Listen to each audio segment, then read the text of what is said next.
This is someone I trusted so much. This is someone I've been communicating to. Second, expect he will do such a thing to me. Leave alone me being intoxicated or not, that wasn't really right. And I really deserve justice for that. I really deserve justice.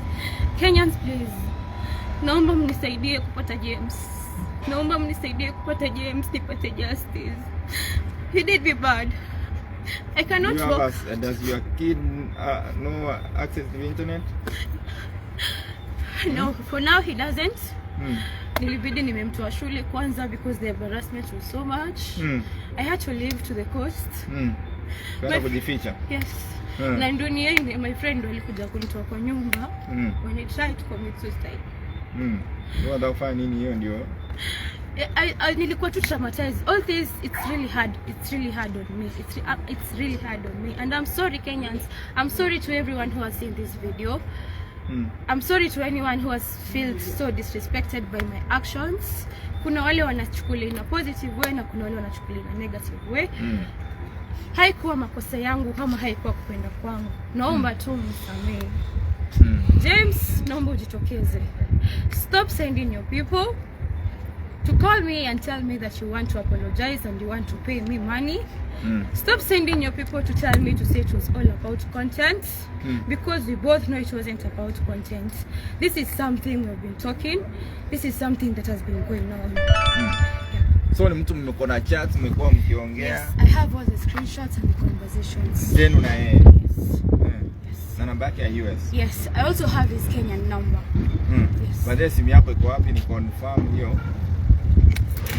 Nataka tu confirm kwamba ni mtu amekuwa akiongea na yeye. Aje afungue hiyo simu ya James.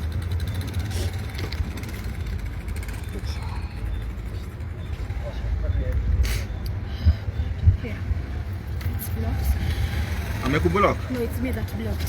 Mbona ni block? Yes, wacha ndiye aongelee. Anyway, naona ndio conversation. Hii conversation refu ina scroll. Ndio hii conversation yao nimeona. And msichana amemuuliza amemwambia sasa amemuuliza mbona alipost hii video, mbona unirekodi ukapost, you are so inhuman.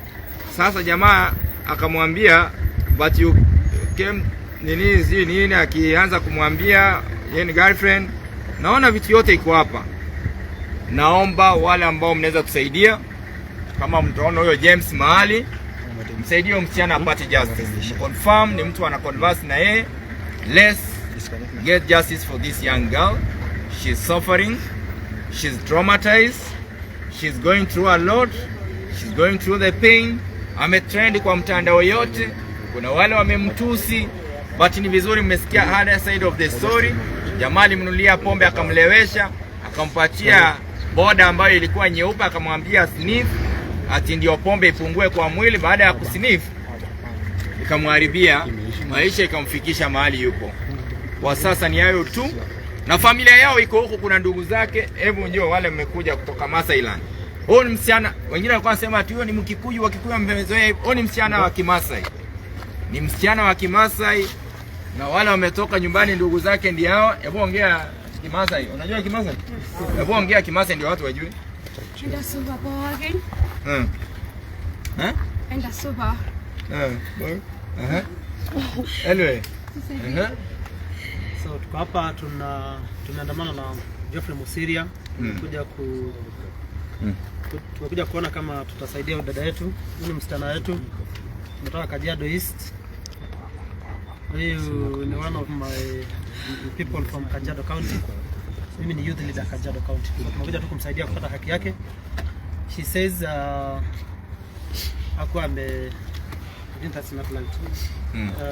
amesema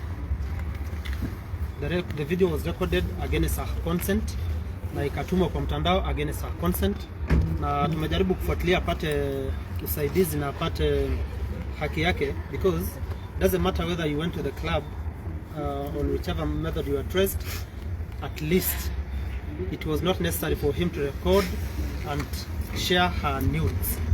So tunataka asaidiwe. Mimi naitwa Elian Martinez, mimi ni kiongozi wa vijana Kajiado County, na so far tumepata hiyo the two people wenye walikuwa wanamtext kumwambia kuja mahali tukulipe hii story ishe. Uzuri tukaendanisha naye na tumepata hao jamaa. They are here. Tukapa by the way. Mmoja wa wale ambao wako hapo ndani mwenye alipigia simu anaitwa Nyari Kisi. Blogger anaitwa Nyari Kisi na mwingine anaitwa nani? Don. Don. Mwingine anaitwa Don.